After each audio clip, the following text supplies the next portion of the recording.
Kepala Badan Nasional Penanggulangan Bencana Letjen TNI Suharyanto melantik Maijen TNI Budi Irawan sebagai Deputi Bidang Penanganan Darurat BNPB yang baru menggantikan Maijen TNI Lukman Syah.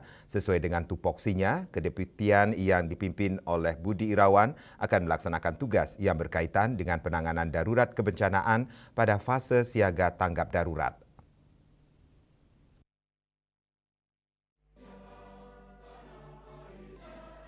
Berlokasi di kantor BNPB, Kepala Badan Nasional Penanggulangan Bencana, Letjen TNI Suharyanto melantik Maijen TNI Budi Irawan sebagai Deputi Bidang Penanganan Darurat BNPB yang baru menggantikan Maijen TNI Lukman Syah.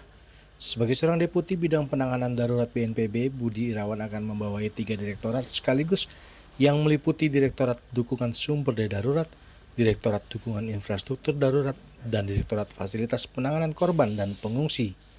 Sesuai dengan tupoksinya, kedeputian yang dipimpin oleh Budi Irawan akan melaksanakan tugas yang berkaitan dengan penanganan darurat kebencanaan pada fase siaga tanggap darurat.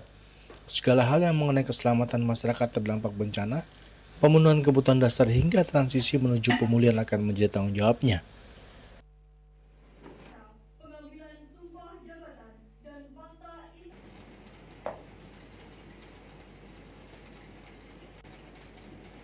Dari Jakarta, Jelis Wati dan Gatot Sumadiasa melaporkan.